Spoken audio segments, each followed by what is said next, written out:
hari umwana wegetse gutanga ubuhamya ku binyamakuru bigiye bitandukanye witwa Isimbi ko ngenda muzi naramubonye amaso ku maso bamuzanye Nairobi aho yari yaragiye naho akora ari mayibobo baramuzana bashaka kumukatira ati karabyanga. Icyo gihe yaranasimbutse yikubita hasi asimbukira muri office agwa indani ashaka kugira bamutabara baba bari gukata amatike yaranakomeretse. Icyo gihe nagize agahinda gakomeye cyane, ugasanga amaraso imivu y'amaraso iramenetse kubera iki, ariko twebwe ugasanga tubisamiye hejuru. Rero ngwino mu gihugu wowe watanze ubwo buhamya, ngwino mu gihugu ahubwo baramya abana b'abantu ho kugira baramya Imana.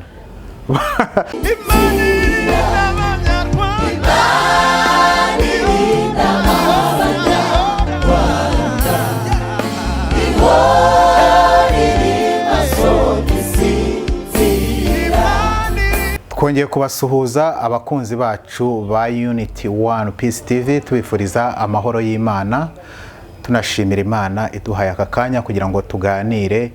Rero bakundwa bene data, Imana irabakunda kandi nanjye ndabakunda, mfashe umwanya kugira tuganire nuko mbakunda kandi bafite kandi numva muri ku mutima wanjye. Rero ndasuhuza abanyarwanda bose bari mu nce zigiye zitandukanye. Imana nibaha umugisha abanyarwanda muri mu gihugu cyacu cy'u Rwanda hirya no hino. Imana ibaha umugisha, amahoro y'Imana n'urukundo rw'Imana bikomeza kubana namwe. Nkongera no gusuhuza abanyarwanda bari hanze, namwe amahoro y'Imana n'urukundo rwayo bibane namwe kandi turabakunda. Rero aka kanya tugiye gutangira ibiganiro byacu, twatumaze igihe tutabonana ariko turashimira Imana nyine kuri uyu mwanya duhaye. Ariko reka tubanze dushima Imana, Imana nziza, Imana ikomeye, Imana yo kwizerwa, Imana yo kwiringirwa. Gushimiye kuri aka kanya uduhaye, akanya keza ko kugira ngo tuvuge Mana ijambo ryawe kandi twungurane ibitekerezo. Mana turabigushimiye, tubiguhereye icyubahiro cyawe. Iki kiganiro Mana cyubaka imitima y'abanyarwanda bose bari bucyumve ndetse nabumva ururimi rw'ikinyarwanda. Mana kibabera umugisha. Reka rero icyubahiro kibi cyawe kuko uri Imana igira neza kandi Imana ishobora byose. Icyubahiro gikomeza kuba cyawe mu ijuru kuko ugira neza, ndetse no mu isi kibi cyawe kuko uri Imana igira neza. Ndabigushimiye rero kutuba hafi kandi kutazudutererana nk'Imana. Icyubahiro ni cyawe none n'iteka ryose. Amen. Rero bakunzi bacu, igihe kibaye kinini cyane tutaganira, ariko turongeye turahuye kuri channel yacu tuganira. Rero ukinyumva kuri iki kiganiro cyanjye ndakubwira ngo uzaze wumva ikiganiro ukirangize, tugiye kungurana ibitekerezo. Haba harimo amagambo meza yo guhugurana, tukiganirira muri ubu buzima tugezemo cyangwa se muri iyi si turimo aho irimo iratuganisha. Hari ibintu byinshi tugenda tuganira kugira ngo tumenye isi turimo, ukuntu twayitwaramo, ukuntu twayigenderamo, nuko tugenda duhugurana kandi tukungurana ibitekerezo. Rero aka kanya tugiye kuganira ku ijambo ry'Imana, nako tugiye kuganira ku umutwe w'ijambo uravuga ngo isi ya none ihatse iki. Turaza kubihuza n'ijambo ry'Imana. Bene data, iyi si tugezemo turabona noneho ari isi umuntu handi bavuga abanyarwanda bakunda kuvuga ngo umwana ararira, aho umwana arira nyina ntiyumve. Ko ndabona ahantu ibintu noneho birakomeye, ibintu birakaze. Ubukene buri kugenda buba bwinshi, ibibazo bitandukanye biri kugenda biba byinshi, indwara z'ibyorezo zitandukanye ziri kugenda ziba nyinshi, intambara mu isi ziri kugenda ziba nyinshi, ibibazo by'urudaca biri kugenda biba byinshi. Kubera iki? Yasi ya none tugezemo, isi ahantu isi isigaye isharirira abantu benshi cyane. Ukibaza iyi si irimo iratuganisha.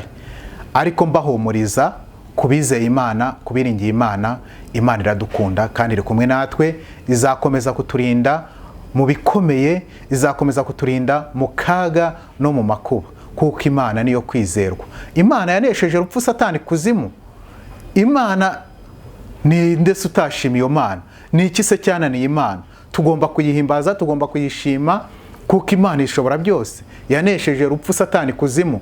Muribuka inkuru ya Farawo, ubwo Farawo yatotezaga ubwoko bw'Imana akabutoteza, ubwo Farawo yakoze ubugome bwose bubaho bw'indenga kamere, ariko Imana itabara ubwoko bwayo. itabara ubwoko bw'Abisiraheli, irabambutsa, ibambutsa inyanja itukura.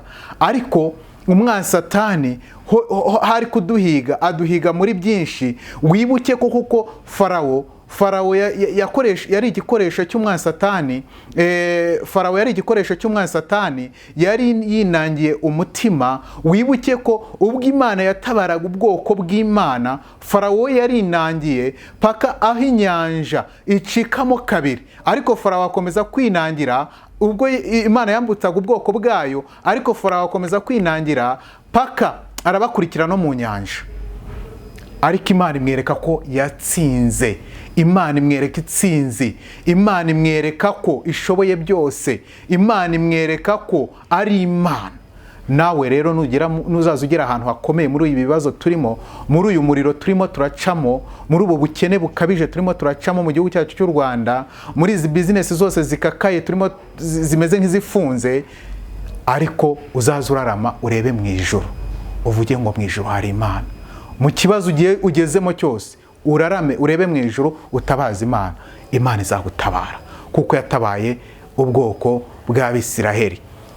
Farawo arinangira paka no mu nyanja, ariko ibyamubayeho murabizi.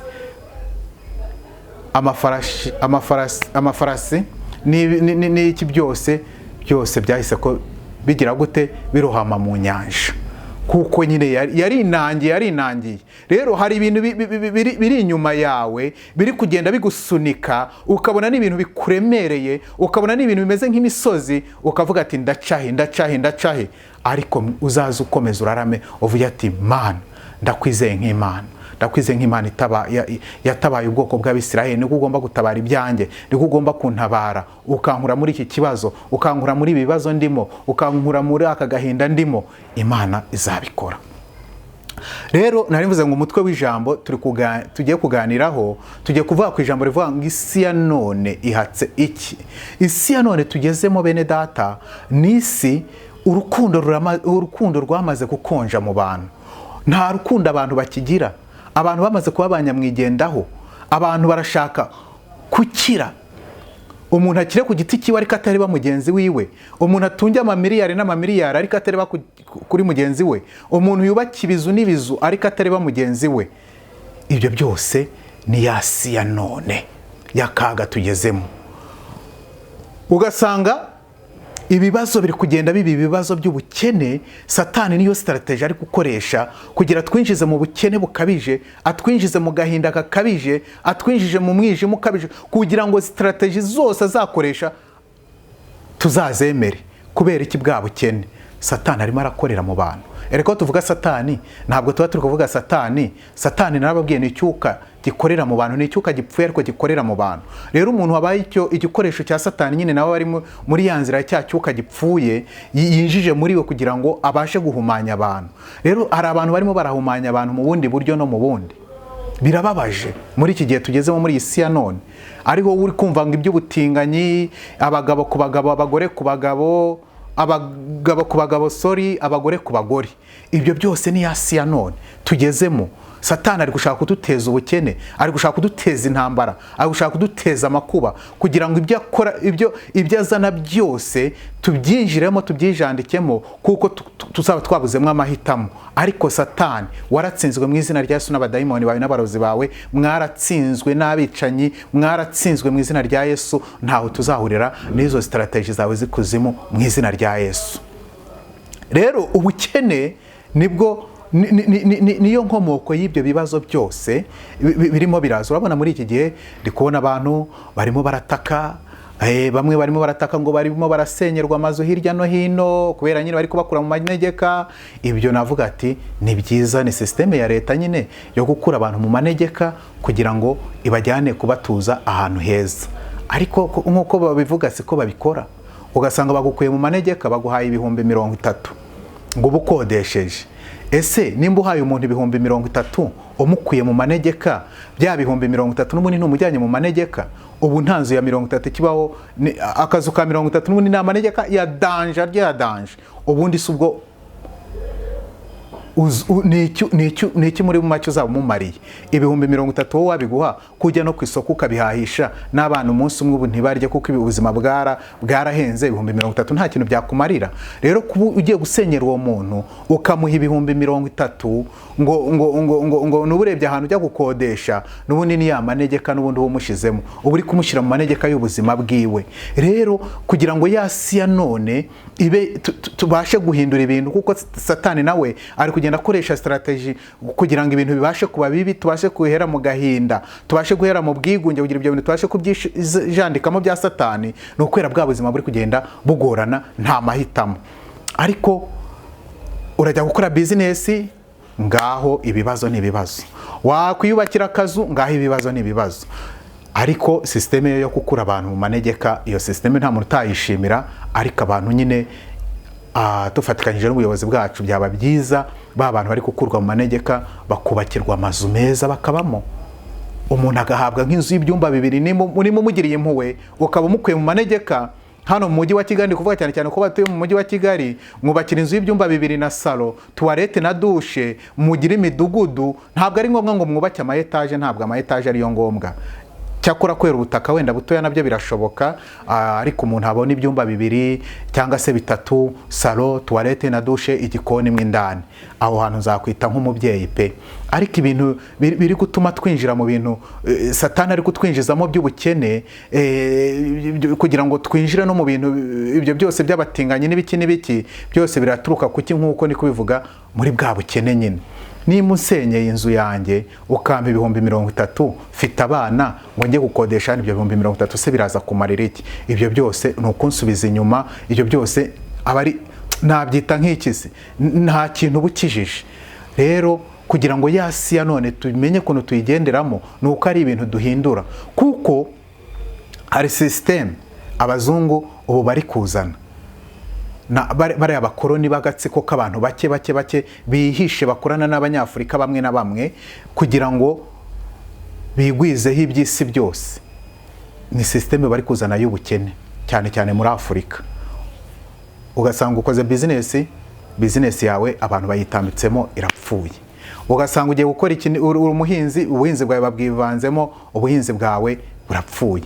Ugasanga ibintu byose biri kugenda byangirika, byose byangirika, ukabura amahitamo. Nibwo rero bizoroha niba kubwira ati umugore ku mugore, kuko wabuzemwe amahitamo, uzahita kujya kubikora nyine bwa butinganye. Nibwo bizorohera abantu kujya muri bya bindi nk'ababona ku mbuga nkoranyambaga bambaye ubusa, ibintu bigiye bitandukanye. Ukasanga umuntu agiye nko muri Nyabugogo arisarishije kwera bamaye ibihumbi 10, arivura ngo yigize umusazi. Ubwo hari abandi biyerekanye ngo bagiye kubapfumu kumurogesha, ubwo bamushukishije iki uduhumbi 10 cyangwa 15 kugira ngo abashe gukora ibyo bintu by'urukoza soni, abone kuntu ari burye. Ugasanga abandi barakora n'ibindi bintu ntagenda-ondagura. Hari abantu mubona bari gutanga ibiganiro bavuga ibintu bijyanye n'imibonano mpuzabitsina, bavuga ibintu biganiro by'ibishegu n'ibiki kugira ngo babashe kubona indamu. Rero isi yacu iki gihe tugezemo, iyi si ya none, systeme ihari niyo gukenesha rubanda. None nitumara gukena tubashe kwinjira muri ya systeme y'umwa Satani. Mwabonye nka corona yaraje, zaguma mu rugo, ibibazo, za bariyeri, ibiki byose, imihanda irafungwa, ibibuga by'indege birafungwa, ku isi hose ibi bibazo. Ariko bizangaruka turimo turazibona. Ariko nubwo turi kuzibona, ntabwo izo ngaruka ziri kugera kuri baba koroni nyine baba bihishe muri ibyo. Ahubwo ingaruka cyane ziri kuba kuri twebwe abanyafurika. Nitwe izo ngaruka tuzigira kugira ngo ibyo batubwiye byose, kagatsiko k'aba sataniste kakorana na Satani kazazi katubwira ibintu byose kwera ubukene nyine katufatanye n'ubukene, tuhite ko tubyinjiramo. Birababaje rero muri iyi si ya none, ibibazo byabaye ibibazo, ariko umuntu ugomba kubihindura ni wowe nanjye. Tusenga cyane kuko ubu nta handi dukeneye ubutabazi. Ubutabazi bwa mbere ubu dukeneye ni ukurarama tukareba mu ijuru, tugasenga cyane, kuko iyi si turimo iragoye bene data. Ubu none tugeze ahantu nkuko namaze kubivuga, tugeze ahantu habi, umwana arira nyina ntiyumve. Ariko kuko mu ijuru hari Imana, ibintu byose bizagenda neza. hari umwana wegetse gutanga ubuhamya ku binyamakuru bigiye bitandukanye witwa Isimbi, yegetse no kujya muri Miss Rwanda ntibyamuhira. Umunsi umwe biba mbona yagiye mu itangazamakuru ngo yapostinze amafoto yambaye ubusa, numva yongeye aravuga ati ngo iyo mico mamuvuga n'imico ki biki n'ibiki.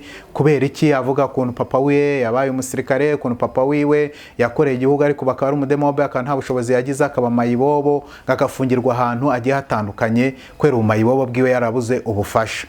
Ibyo byose bwa bukene yaciyemo na za ntambara yagiye acamo, kuko ngenda muzi naramubonye amaso ku maso, bamuzanye Nairobi aho yari yaragiye naho akora ari mayibobo, baramuzana bashaka kumukatira ati karabyanga. Icyo gihe yaranasimbutse yikubita hasi, asimbukira muri ofisi agwa indani ashaka kugira bamutabara, baba bari gukata amatike, yaranakomeretse. Icyo gihe nagize agahinda gakomeye cyane. None wa mwana kwera yabuze abantu bamuganiriza, bamugira inama, bamuha ubufasha, ubu ibitari bigakwiriye mu muco wa Kinyarwanda ubu nibyo ari gukora. Ubu ari kwigamba akakina amaporono, postinga amafoto yambaye ubusa. Ibyo byose biri guterwa n'iki? Na bwa bukene. Ariko hakira abantu bakimwegera bakamugira inama, ibyo ntaba ari kubyigamba. Ariko rero ni iki cyatuma yasi ya noneho tuyubaka ikaba nziza? Nuko nkuko mperutse kuvuga ku rukundo, nuko turwanya ikintu cyitwa ubukene. Ubukene bukabije. Ariko ubukene bukabije turi guhura nabwo, ikibudutera ni iki? Ubukene bukabije turi kubuterwa na ba bayobozi babinza nkunda kubabwira. Ubu urajya gukora business, abayobozi bawe bakaba bayitambitsemo, ibintu byawe bigafiringa bigahita ko bipfa, business yawe ikabirangiritse. Wajya kwiteza imbere mu bintu binibi, ibintu byose bikaba bigiyemo kidobya. Ugasanga za business zikomeye ni iz'abantu b'abayobozi bakomakomeye muri iki gihugu cyacu, twebwe nk'abaturage rubanda, ahubwo n'umuhinzi urasanga n'ibyiwe barabyivangamo. Ugasanga rero ya systeme yo gukenesha abantu niyo iri kugenda ituma abantu bijandika mu bintu byo kwica umuco nyarwanda. Kandi kera ntibyabagaho ibyo bintu byo kwambara ubusa, gupostinga amafoto abantu bambaye ubusa, aho bigezeho umunyarwanda akaza agenda ku mbuga agenda gukina porono. Ibyo bintu byari kirazira ku munyarwanda. Ariko ubu kwera ubukene, abantu bari kwijandika mu bintu bitandukanye, kwambara ubusa, gupostinga amafoto bambaye ubusa, n'ibyo byose by'ubutinganya, umugore ku mugore, umugabo ku mugabo. Kubera iki? Kubera ubukene bukabije mu banyarwanda. Ariko icyabuca ni iki? Nuko twirinda iki? Ubukene tufatikanyije n'abayobozi. Ariko birababaje, imiborogo y'amarira yabaye myinshi mu baturage, abantu baririrwa barira yo kwarika. Ugiye gukora business ugasanga ibisitaza nkuko namaze kwivuga ni byinshi. Uwiyubakiye akazi ko kubamo, aka kazi ni mu manegeka turagasenye, kandi baragasenye ntangurane babimuhaye. Ubundi mbere yo gusenyera umuntu wagombye kubanza wicajije abo bantu, kuko bafitiye izo mpuwe nk'umubyeyi, kuko ushaka kubakura mu kaga, ariko ukaba bateguriye ahantu heza ho kuba, ndetse tegurira n'amafaranga azabafasha mu buzima bushya bagiye kwinjiramo. Kuko impamvu ze ngo n'amafaranga, ashobora kuba ari umuntu wari ufite ayo manegeka, ariko yibereye mu nzu yiwe afite n'utundi nka tutatakodesha, twishyurira abana biwe ishuri, twishyurira umuryango wiwe, cyangwa se ni mu bindi bintu bifatika. Ariko si igihe umwirukanye ukamuha ibyo 30,000 ngo nabakodesheje, n'ubundi umujyanye ne mu manegeka nkuko nari maze kubivuga, bwa bukene bukomeze kwiyongera. Ese niki twakora abayobozi kugira ngo tukomeze guhindura ibintu bibe byiza, iyi si ya none tugezemo ibashe kuba nziza? Ariko nyine hari abantu nkuko nkunda kwivuga ngo umusonga wone ntubuze undi kuryama. Hari abantu bibereye mu munyenga w'iyi si, bitababuza kwisinzirira, batumva ibibazo by'abandi. Ariko ikintu ndimo uvuga ni ya si ya none. Ariko isi ya none ni isi imaze kuba mu mwijima mwinshi. Ariko ikintu tugomba gukora kugira isi ibe nziza ni ukurwanya ubukene. Tukarwanya ubukene, tukarwanya n'ubujiji mu Banyafurika, kuko ubujiji nabwo buri mu bintu biduteza ibi bibazo byose. Ugasanga ibintu byose biri kugenda biba bibi kubera ubukene n'ubujiji, bifatikanyije n'ubujiji. Birababaje. Hari umuntu ndanamusuhuje mperutse kumva akora ikiganiro ku Isimbi, umudamu wacitse ku icumu, avuga kuntu yahunze, kuntu yageze i Burayi, kuntu bamufashe, kuntu bamukansorinze, kuntu bamukoreye ibintu byiza cyane, kuntu ubu yubatse hoteli mu Rwanda, kuntu afite amazu 2 i Burayi, hariya mu Bubiligi, yerekana imodoka nziza agendamo. Ibyo bintu nabyo ni ikiganiro yatanze ku Isimbi ari gutanga ubuhamya, biranshimisha kuntu Imana yamuzamuye no kuntu Imana yamugiriye neza, gusa mwihanganisha ku bibazo byabaye mbere. None hari ijambo yavuze nicyo kitumye muvugaho, aravuga ati hari ijambo ngo mama we yamubwiye, aravuga ati abazungu ngo bikiba ngombwa ngo twari kuzaza tubaramye, ariko ndakubwiye ati ntabwo abazungu bakwiye twabaramya, kuko abazungu ntabwo ari Imana. Abazungu ni abantu nkawe, ntabwo ari ngombwa ngo tubaramye, ahubwo bo nuko bavuye mu bujiji. Abazungu basobanukiwe abari bo, ibyo babona bibabangamiye barabyamagana, leta ntibikore. Ariko twebwe ibyo bitwituyeho byose twita ko tubyakirana yombi, kuko nta muntu ugenda avuga ati iki kintu turacyamaganye kandi kiri buze kugira ingaruka ku buzima bwawe, ku muri famille yawe, ku bana bawe, ku rubyaro rwawe, cyangwa ku kinyejana cy'ejo hazaza. Ariko twebwe ugasanga tubisamiye hejuru. Rero ngwino mu gihugu, wowe watanze ubwo buhamya, ngwino mu gihugu hubwo ugire umusanzu utanga ku gihugu cy'u Rwanda mu kugira abayobozi inama, ubabwire kuntu ibihugu by'i Burayi bifasha abantu, kuntu ibihugu by'i Burayi bikansoringa abantu, kuntu ibihugu by'i Burayi bikora neza. Nawe ngwino ugira inama, ugira abanyafurika harimo n'abayobozi bacu b'igihugu cy'u Rwanda, kugira ngo nabo nyine bakore ibintu bigende neza. Ariko hano turajya ujye ugiye gukora byose, nyine nabivuze, urabikora byose babyitambikamo, sinatinya kubivuga, kuba ama business yose akomeye n'aya leta, kandi akaba ari aya leta nayo. Ni ukuvuga ngo nubwo tuvuga ngo n'aya leta, ntabwo ari aya leta. Harimo abantu babifitemo inyungu, ariko abakora muri leta bose siko babifitemo inyungu, kuko hari n'abandi bakora muri leta bahembwa urusenda, bahembwa udufaranga tucyari twayica ntikize, nabo badafite ubushobozi, atafite n'icyo abamariye. Ariko akaba ari abandi babyihisha inyuma, bakora bagakira, bakagura amamodoka, bakagura iki, bakubaka ibiyetaje, abana babo bakiga i Burayi, bakiga hehe na hehe. Abo bayobozi baba babyihisha inyuma, bikabagirira inyungu. Urabona nk'ibi by'ubutinganyi, abantu bavuga ngo hari abantu baherutse, nizo nkuru zimaze iminsi mu Rwanda zivuga ngo mu Rwanda ngo bazamuye amabendera ngo y'ubutinganyi ahantu hagiye hatandukanye ku mambasade atandukanye. Biriya hari abantu baba babyihisha inyuma, my friend. Hari abayobozi baba babyihisha inyuma, babayobozi nababwiye babi bakorera ibintu mu mwijima, bo baba babyihisha inyuma, bahawe amamiliyoni n'amadolari, bo bamara kuyabona bakavuga ati twebwe ntacyo biturebaho, twijije amamiliyoni yacu, ibinyejana byacu n'ibisekuruza byose bizabaho neza, noneho ahubwo twebwe n'utwo dufite bakadutwara, kugira ngo bo bakomeze nyine batwinjize muri bya bintu by'ubutinganyi, tubyumve vuba vuba, umugore ku mugore tuzabyumve vuba vuba, umugabo ku mugabo tuzabyumve vuba vuba. Kubera iki? Hari abayobozi bari mu nyungu zabo, babayobozi babinkunda kubabwira, n'ababeza bahari. Wagira se ngo wagira ngo babona ahantu batoborera, bajya kuvuga nabo, ugasanga kuko babandi baba bari benshi babihishemo, ugasanga ntaho babandi beza batoborera kugira ngo ibintu bibashe kugenda neza. Rero iyi si ya none ikintu ikeneye, mwene data, nta kindi. Ubuhungiro ubu dufite ndi kubona ni ku Mana honyine, aho abantu tubakureho amaso, kuko urukundo rwarashize mu bantu. Niyo mpamvu ubukene, ndi kwibaza mu myaka 5 iri imbere, ubukene buri mu gihugu cy'u Rwanda buraba buri kuvuza ibihuha. Ari ubukene bukomeye cyane, kuko nabivuze mu kiganiro gishize, amazu yarahenze biteye ubwoba. Ese n'uwo muntu uri gusenyerwa nta hantu ho kujya afite, ubujura bwiyongera, ibibazo bibindi. Igihugu cy'u Rwanda sinzi ahantu turimo turagana. Ariko iyi si ya none icyayigira nziza ni wowe muyobozi, ni ngewe uyoborwa.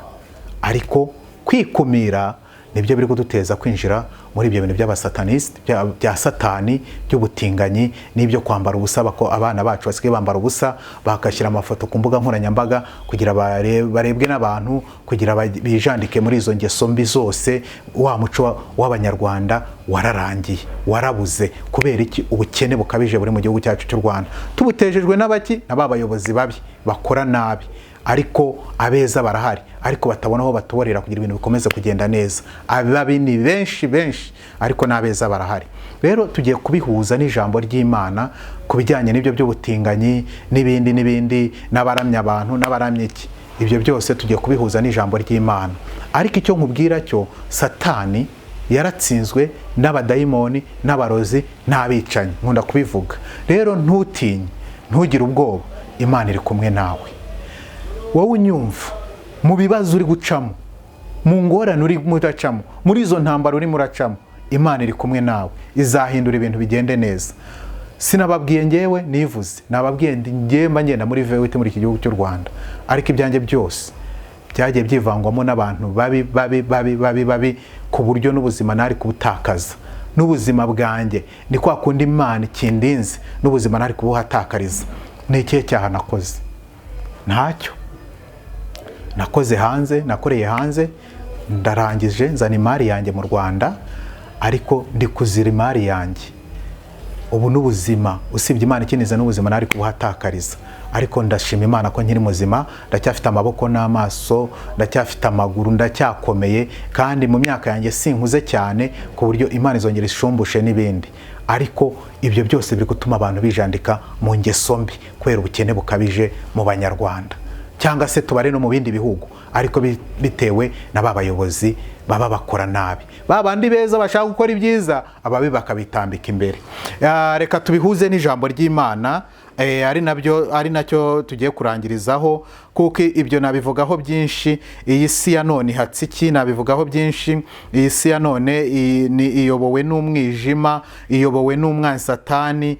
Icuraburindi rimaze kuba ryinshi, abantu nta terambere dufite, kuko Satani ahora yitambika mu byacu, abadayimoni, abarozi bahora bitambika mu byacu. Ariko iyi si ya none ikintu kigomba gutsinda ibyo byose ni uko twizera Imana, kandi tugomba kwiringira Imana, kuko Imana niyo ishobora byose. Rero wowe wibaza ku bijyanye n'abatinganyi, ariko ibyo byose ntibizabuza icyubahiro kuzamurwa kw'icyubahiro kw'Imana. Icyubahiro cy'Imana kizakomeza kibe icyubahiro cy'Imana. Ibyakorwa byose n'ababifitemo inyungu, n'abo baduteza ubukene, n'abo bahora bitambika mu business yacu, n'abo batatwifuriza ineza, n'abo batatwifuriza gutera imbere, bahora bikwirizaho nkaho isi bayiremewe nk'iyabo. Ariko ibyo byose narababwiye ati muhumure. Nk'indirimbo ndavuze ngo muhumure, nibuka indirimbo imwe kera nazaga numva ngo ni muhumurabera tuzataha, Satani ntashobora kutwegera, imbaraga z'umwuka ziramunesha, ni muhumurabera tuzataha, ni muhumurabera tuzataha. Muhumurabera, aheza hacu Imana irimo irahategura, ibyiza biri imbere. Imana yatsinze urupfu, igatsinda Satani, abadayimoni, abarozi. Muhumure, muhumurabera, muhumurabera tuzataha, kandi muri gakondo nziza, aho tutazongera kubabara, aho tutazongera kurira ukundi, aho tutazongera guhura n'ibibazo ukundi, aho tuzahora twishimye, twibereye mu munezero udashira. Kuko Satani arimo arashira umwijima mwinshi muri isi yacu, akoreye mu bwoko, akoreye muri bya bikoresho bya Satani byirirwa bitutesha umutwe, bitunyaga ibyacu, bitwambura ibyacu. Ariko Imana mu ijuru hari Imana. Nakubwiye ngo Farawo yakurikiranye ubwoko bw'Imana arinangira paka no mu nyanja. Rero ushobora kuba uri mu ibibazo bikakaye, hujya hose wakubita ukabona birimo biragukurikira, ariko hari iherezo ry'ibyo bibazo. hari aho uzagera. Imana ibwire Farawo uri inyuma yawe, imubwira ati stop, imubwira ati stop, aho ntabwo ugomba kuharenga, igihe kirahari. Reka tusome ijambo ry'Imana. Abaroma igice cya mbere, Abaroma mumbabarire gatoya, Abaroma igice cya mbere umurongo wa 24 niho tugiye kurangiriza. Haravuga ngo dusome mu izina rya Yesu. Nicyo cyatumye Imana ibareka, nicyo cyatumye Imana ibareka. ngo bakurikize icyo imitima yabo irarikiye, bakora ibiteye isoni, bononana imibiri yabo, kuko baguranye ukuri kw'Imana,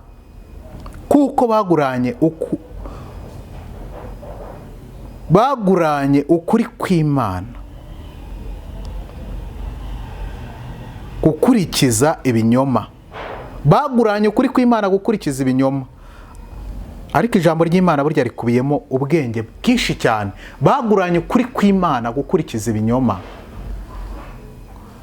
Nta bantu mwumva bigamba bavuga nyine ibinyoma, ibintu bidafite 12. Ukuri kw'Imana bakuguranye, ubwo urimo urabyumva. Reka nsubiremo muri uyu murongo. Bakora ibiteye isoni, bononana imibiri yabo, kuko baguraniye ukuri kw'Imana kurikiza ibinyoma, bakaramya ibyaremwe, ho kugira baramya Imana, ahubwo baramya abana b'abantu. Ho kugira baramya Imana baramya abana. Wowe uramya umwana w'umuntu, isaha iragutegereje, umunsi umwe uragutegereje. Nta kuramya umwana w'umuntu, tugomba kuramya Imana. Uwo tugomba kuramya muri iyi si ni Imana yonyine, Imana y'isumba byose, Imana ishobora byose, Imana yakuremye ikandema. Nta mpamvu yo kuramya abana b'abantu. Nk'uriya watanze ubuhamya rwate haki b'abazungu byashobokaga ngo twari kubaramya nk'Imana. Nta mpamvu yo kuramya uko ni nko kuramya ibigirwamana. Ni nk'uko Imana uba wayiteye umugongo ugatangira kuramya Satani. Abaramya abana b'abantu mufite ikibazo gikomeye mu mitima yanyu, ahubwo turamye Imana yo mu ijuru, Imana yanesheje rupfu, Satani, kuzimu. Bakaramya ibyaremwe nyine ni ukuramya abana b'abantu, n'ibyo byose nyine by'abadayimoni bagenda bapakira mu mitwe yabo, byose bakabiramya, bakabisingiza. Ariko twebwe tugomba kuramya iki? Imana yacu. Babikorera kubirutisha Imana rurema. Ariko se banyarwandakazi, ijambo ry'Imana rikubiyemo ubwenge bwose bw'Imana uzabusanga mu ijambo ry'Imana. Hari n'abantu natangiye kumva bavuga ngo ntabwo ijambo ry'Imana ngo ijambo ry'Imana ngo ntibaryemera, ngo ijambo ry'Imana ngo ni ijambo ryanditswe n'abantu. Biramaze, ariko ririmo ubutumwa bwiza. Nimba byaranditswe n'abana b'abantu bo bihakana, biramaze. Birimo ubutumwa bwiza, birimo umurongo mwiza. Nimba ijambo ry'Imana rivuga ngo iki ni kibi, kandi koko nawe wabireba n'ubwenge bwawe n'amaso yawe ugasanga ni kibi, kuko umuntu wese ukora icyiza aba ari ikintu gikubiye mu ijambo ry'Imana. Nimba byaranditswe n'abantu, biramaze nako, kuko ni ijambo ry'Imana. Ngenda ryemera nk'ijambo ry'Imana 100%. Rero bakundwa bene data, ijambo ry'Imana rikubiyemo ibintu byose, rikubiyemo ibintu byose. Babikorera kubirutisha Imana rurema. Ni iki wakora warutisha Imana rurema? Hari umuyobozi ukomeye mu gihugu cyacu, ntiriwe mvuga izina, abantu benshi baramwumvishije, ngira ngo kuri televiziyo zitandukanye no ku binyamakuru bitandukanye. Hari umudamu wagiye ashima Imana, aravuga ati kuri ibi bibazo twaciyemo, kuri aya mateka mabi twaciyemo mu Rwanda, ashima Imana, avuga ati ndashima n'Imana yaturinze, ariko ndashima n'ubuyobozi cyane cyane bw'umuryango wa FPR Inkotanyi bwatukuye mu icuraburindi twagiye ducamo. Arangije aravuga ati se ubundi urashima Imana, ngo Imana ibyabaye Imana idahari? Ahubwo ntabwo Imana igomba gushimwa. Imana hagomba gushimwa FPR, niyo igomba gushimwa, agashimwa Inkotanyi, nizo zigomba gushimwa forever. Ariko Imana urayishima ibyabaye Imana idahari? Urumva gutera Imana umugongo, ugatera Imana umugongo, ntiwibuke aho Imana yagukuye. Nawe kuba ukiriho ntuvuge ati ni kubw'ubuntu bw'Imana. Uyu mwuka uri guhumeka ntuvuge ati ni kubw'ubuntu bw'Imana, ahubwo ukishongora imbere ya kamera, imbere y'ibinyamakuru bitandukanye, ukavuga ati Imana ntabwo ari yo gushimwa, ahubwo ngo hashimwe iki? Ngo hashimwe Inkotanyi. Ariko ibyo byose bijyanye n'iki? Niyo mpamvu nababwiye ati isi ya none bijyanwe n'iki? Bijyanye n'ijambo ry'Imana. Banyarwanda, banyarwandakazi, nimba umuyobozi avuga ngo Imana ntigomba gushimwa ngo hashimwe Inkotanyi, uwo muyobozi, usibye ko si bose, hari abayobozi bakora neza nkunda kwibabwira, umuyobozi uvuga gutyo numugeraho hari ikintu azagukemurira. Umuyobozi utinyuka akavuga iryo jambo, numugeraho hari ubufasha azaguha, kuko we araramya umuntu ntaramya Imana. Ubu se waramya ikiremwa muntu utaramya Imana, uwo muntu hari impuhwe yazakugirira mu bibazo byose wahura nabyo? Uwo muntu kukurangiza si nk'ako kanya. Ahubwo mbwira n'abayobozi bacu b'igihugu cyacu cy'u Rwanda, b'abayobozi beza, nimuzaza mwumva abantu nk'abo muzaze mubamaganira kuri. Kubera iki? Babazana umuvumo ku gihugu cyacu cy'u Rwanda. Wowe uba uri nkande, uzananyumva iki kiganiro cyanjye, uri nkande uvuga ngo Imana ntigomba gushimwa, ngo ahubwo ngo kuko ibyabaye ngo Imana yari ihari. Imana ntabwo ari ituma abantu baryana, ahubwo twebwe ubwacu nuko tukingurira imitima yacu Satani, twamara kuyikingurira Satani ikadukoresha tukamarana. Ariko cyane cyane Satani igakorera mu barida bayoboye Abanyarwanda, ugasanga amaraso, imivu y'amaraso iramenetse. Kubera iki? Kubera iki? Wowe, kubera wowe. Babayobozi beza ndababwiye, muzaze mwamagana abantu nk'abo.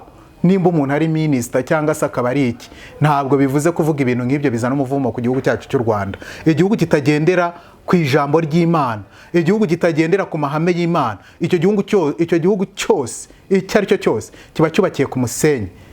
Ni hahandi mutoteza ubwoko bw'Imana, ni hahandi ibyo bihugu bitoteza ubwoko bw'Imana, ni hahandi bakandagira ubwoko bw'Imana, ni hahandi nubaka inzu yanjye ukayinyaga, ni hahandi nshyira amafaranga yanjye kuri akawunti yose ukayanyaga, ni hahandi nshobora kugura imodoka yanjye ukayinyambura. Kubera iki? Udatinya Imana. Udatinya Imana se uzatinya nde? Tinya Imana, wa muyobozi we, tinya Imana. Wibuke ko iyo nkoni y'uburida wayihawe n'Imana. Niyo mpamvu ibihugu byose imbere yo gukora za meeting zitandukanye cyangwa yo gukora ibiganiro bitandukanye, babaza gusenga Imana, baratumira amakorari, bakatumira amatorero atandukanye, bakatumira abavuga butumwa batandukanye, n'ijambo ry'Imana rigacaho, n'amadini atandukanye. Ariko wowe uvuga ngo Imana yari iri hehe? Imana ni nyembabazi. Imana yaremye isi, iyirema ari nziza kugira ngo tubeho mu buzima bwiza, kugira dusabane, kugira ngo twuzuzanye. Ariko twebwe nitwe twinangira imitima yacu isi ikaba mbi. None nawe uravuze ngo ntabwo Imana igomba ngo Imana ngo ntabwo ari igomba ngo Imana yari irihe ngo Imana ngo ahubwo tugomba kuramya iki? Inkotanyi. Inkotanyi ntabwo wazirutisha Imana, ntibishoboka. Inkotanyi ni wowe, ni njyewe, kuko iyo ni titre y'izina runaka.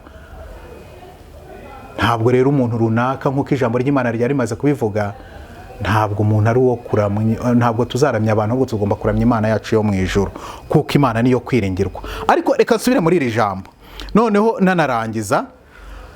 Abaroma, uraza gusoma Abaroma kugira uryumve neza, wenda ngiye nshobora gusoma nabi, uze gusoma Abaroma igice cya mbere umurongo wa 24, usome kugera kuri 26. Uraza kusangamo ibyo byose, nta gishya gihari. Abantu nk'abo kuva kera babayeho, baramya ibigirwamana, batashaka kuramya Imana yacu yo mu ijuru, Imana ishobora byose. Reka ndisubiremo, nicyo tusubiremo Abaroma igice cya mbere umurongo wa 24. Nicyo cyatumye Imana ibareka ngo bakurikize icyo imitima yabo irarikiye, bakore ibiteye isoni, bononane imibiri yabo, kuko baguranye ukuri kw'Imana, baguranye ukuri kw'Imana gukurikiza ibinyoma, bakaramya ibyaremwe, babikorera kubirutisha Imana rurema. Yes, ngo bakabirutisha Imana rurema. Niki warutisha Imana wa murida we? Niki warutisha Imana wa muyobozi we? Niki kuba utunze imodoka nziza, kuba ujya mu gihugu ushatse nk'uko wajya Nyabugogo cyangwa nk'uko wavana ukajya i Nyarutarama, kuba utunze amamiliyari kuri akawunti yawe, ibyo byose ntabwo ugomba kubirutisha Imana. Never. Ibyo ijambo ry'Imana rivuga ngo nitumara kurya tugahaga ntitukibagirwa umuremyi wacu. Ntabwo tugomba kwibagirwa umuremyi wacu. Rero abashaka gutera Imana umugongo batuzanira umuvumo mu gihugu cyacu cy'u Rwanda, abo bantu Imana ibaturinde mu izina rya Yesu. Nongeye mbisubiyemo, wowe utera umugongo Imana ukayirutisha ukayitangira kuramya ibyaremwe n'Imana ari byo uramya, Imana ikuturinde mu izina rya Yesu. Bayobozi beza nkunda kuvuga bari mu gihugu cyacu, mwumvireho abantu nk'aba batazatuzanira umuvumo mu gihugu cyacu cy'u Rwanda. Imana yacu ihabwa icyubahiro, ariyo ishimwa iteka ryose. Imana yacu niyo gushimwa iteka ryose. Imana yacu niyo gushimwa iteka ryose. Ari naryo jambo ndangirijeho. Nubwo hazamurwa ibendera rikazamurwa rikagera ku bicu, ariko Imana yacu niyo gushimwa iteka ryose. Niyo abatinganyi batingana, abagore ku bagore, abagabo ku bagabo, hakaza ibirenze biri kuba muri iyi si. Ibi bintu by'umwanda birimo biraza muri iyi si byangiza abana bacu, byangiza urubyiruko byangiza ejo hacu hazaza. Ariko Imana yacu niyo gushimwa iteka. Ntabwo biteze guhungabanya icyubahiro cy'Imana. Never. Ntabwo biteze guhungabanya icyubahiro cy'Imana. Ese wa muyobozi we, umunyamahanga aza akazamura ibendera ry'ubutinganyi mu gihugu cyacu, kuki mutababwira ngo bahere ku bana babo babikore, ahubwo bakaza kwanduza abana bacu? Kuki babikora? Ariko ibyo byose ntibizabuza icyubahiro cy'Imana gushimwa iteka ryose, kuko Imana niyo kwiringirwa, Imana niyo kwizerwa. Ese ndangije mvuga ati muri ibyo byose biri kuba ntibiteze guhungabanya icyubahiro cy'Imana.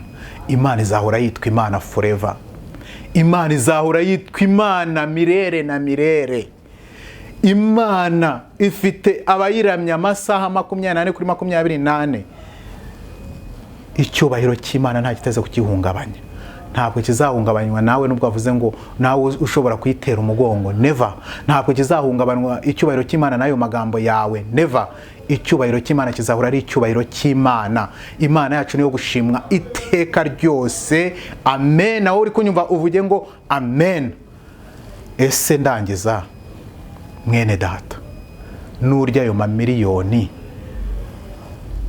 ukubaka ibyo bizu, ukubaka ibyo biyetaje, ukagura ayo mamodoka nkuko nari ndimo mbivuga, ariko ikinyejana cy'abana bawe kizakukomokaho, urabona utari kugishira mu kaga? Ushobora kwakira izo mfashanyo, izo nkunga, ukemera ubutinganyi, ukavuga ibiki n'ibiki, usibye ko mu gihugu cyacu nta kintu abayobozi bacu bari babivuga ibijyanye n'ubutinganyi. Abanyamahanga baraje bazamura amabendera, sinzi ngo nimba ari no muri hehe mu mahoteli, sinzi ngo hoteli yiri hano mujyi naho bazamuyemo ibendera, nagiye mbibona ahantu hagiye hatandukanye, ariko nta kintu babivugaho. Ariko ikintu ugiye kubaza, ayo mabendera mwaba ambasaderi mwe kuki mutayazamuye muri Uganda? Kuki mutayazamuye muri Kenya? Kuki mutayazamuye mu bihugu by'Abarabu mu mugabane wa Aziya? Mukaza kutukinira ku mubyimba twebwe abanyarwanda. Twifitiye ubukene, of course dufite ubukene, tutezwa n'abayobozi babi bitambika mu mabizinesi yacu, aribo batufatira abana bacu bakajya muri ibyo by'ubutinganyi n'ibiki no kwifotoza amafoto bagashyira ku mbuga nkoranyambaga bambaye ubusa. Ariko ibyo byose tugomba kubyamagana mu izina rya Yesu. Ibyo byose ni biri gushira umuvumo ku gihugu cyacu, ni biri gushira akaga mu gihugu cyacu. Ibyo byose tugomba kubyamagana. Iyi si ya none tugezemo ariyo twahujije n'ijambo ry'Imana. Nababwiye ati umutwe w'ijambo wavugaga ati isi ya none ihatse iki, ariko tukabihuza n'ijambo ry'Imana. Isi ya none ikihatse yuzuyemo abagome benshi n'abantu bikubira imitungo y'abandi ku bwinshi, n'abantu bashaka kurya ibyuya by'abandi. Ariko abo bose ni ba basataniste bashaka kudushira mu kaga kugira ngo ibizaza biza byose tuzabe tubyemera pafu, ibiza byose tubyemere mu buryo bwihuse. Ariko ntibishoboka, ntabwo tuzabyemera, kuko Imana yaraturemye iturema mu mugambi wayo. Twebwe tuzahora tuyishima nubwo twaca mu muriro, nubwo twaca mu bibazo bimeze gute, nubwo twaca mu ntambara zimeze gute, nubwo twaca mu bigoye bimeze gute, nubwo twaca mu bukene ahantu utabona n'igiceri cya 5 cyo kugura dodo. Usibye ko dodo n'ijana ntukizibona, dodo zigeze kuri za 500 akafungo ka dodo. Ibintu byarakomeye, ariko ntibizahungabanya icyubahiro cy'Imana. Tuzahora tuyiramya, tuzahora tuyihimbaza. Wowe rero kora ku mugaragaro, ukorane na Satani wawe, ariko ureke ubwoko bw'Imana kubwangarija, kuramya abana b'abantu, ureke ubwoko bw'Imana kubushora mu butinganyi no mu bindi. Rero naho ndangirije, abafite amatwi nibumve. Kandi narababwiye ngo ibintu byo gufunga abantu ngo nuko batanze ibitekerezo, uwo muco nawe ni mu buhagarare mu izina rya Yesu. Mureke dutange ibitekerezo, kuko bitumara agahinda tuba dufite mu mutima, byubura bikadusubizamo imbaraga. Ntabwo mageragere kuyuzuza no kuzuza amagereza atandukanye ari byo bizaguhesha amaranka, ahubwo nimba ubonye nateshutse mu gutanga ibitekerezo, narakubwiye uzampamagare umbwira ati aha naha wakoze nabi, wasikosora, kugira ngo tubashe kubaka igihugu cyacu cy'u Rwanda, abazatukomokaho, ibisekuruza byacu, ndetse tukazagira amateka meza mu gihugu cyacu cy'u Rwanda. Ariko ibintu byo gufunga ngo umuntu yatanze ibitekerezo, uwo muco mubi uhagarare, kuko twahora turi kubaka amagereza hirya no hino, kandi abantu bashonje, kandi abantu bakeneye ubufasha bw'ubuvuzi, abantu bafite inzara, abantu bakeneye ubufasha bwo kubona amazu yo kubamo. Ibyo byose nibyo twabashe gushyiramo ingufu. Rero nima ntanze ikiganiro gitanze kugira ngo duhugurane, dukomeze duha Imana yacu icyubahiro, dukomeze dushima Imana yacu. Rero ndangije shimira Abanyarwanda muri rusange, shimira bumva iki kiganiro muri rusange, shimira n'ubuyobozi muri rusange. Ariko babayobozi barimo baratera umugongo Imana yacu yo mu ijuru, ndababwiye ngo Imana ibaturinde mu izina rya Yesu, kuko uko ni ukwishyira hejuru.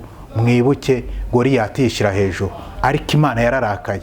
Kwishyira hejuru kwa Goliyati, Imana yararakaye, ikoresha Dawidi ibuye akabuye kamwe gusa, kamwe niko kamukubise hasi, kamwe. Ntabwo yasabwe imbunda, amasasu menshi, ibikoresho byinshi. Yaravuze ati mu izina rya Yesu, muko kwizera ndakoresha ibuye, kandi rirakora ibimenyetso n'ibitangaza. Ibuye rimwe niryo ryishe Goliyati. Rero natwe abari kurwanya icyubahiro cy'Imana mu gihugu cyacu cy'u Rwanda, abari kuduteza kujya mu butinganyi no mu bindi, bariye amafaranga yahawe n'abari abasataniste kugira ngo tubyinjiremo, icyo dufite nta kindi, tuzabakubitisha akabuye kamwe. Ntabwo tusabwa amasasu, nta mbunda, nta mashinigani, nta ndege z'intambara, nta za drone. Twebwe tuzakoresha ibuye ryo kubatsinda mu izina rya Yesu. Twebwe nubwo turi abanyabyaha turi mu isi, ngewe ubabwira ntabwo ndi intungane, ariko mu ntege nkeya zanjye ndapfukama nkasaba Imana imbabazi, kandi Imana ikambabarira, kuko duhora twihana, turavuga tugacumura, turatekereza tugacumura, amaso yacu arareba agacumura. Hari byinshi tucumurira Imana, hari bituma tutegera Imana nk'uko bikwiriye, ariko ntibitubuza kuramya Imana yacu, kuko Imana ni Imana yo kwizigirwa, ni Imana yo kwizerwa. Rero ndabashimiye abakunzi bacu ba channel yacu. Imana ikomeze kubaha umugisha, ubuntu bw'Imana n'urukundo rw'Imana bikomeze kubana namwe, kandi muhagarare mushikame, muhagarare mushikame muri ibyo byose. Mwibuke ko ibuye rimwe ari ryo rizakora, akabuye kamwe gusa niko kazakora ibitangaza n'ibimenyetso, abantu bose bakabona ko mu ijuru hari Imana, ubundi tukayiramya tukayihimbaza mu ntsinzi yacu, tuyihimbaza tuyiramya tuvuga ati Imana urakoze. Rero amahoro y'Imana nabane namwe, ndabakunda. Shalom shalom.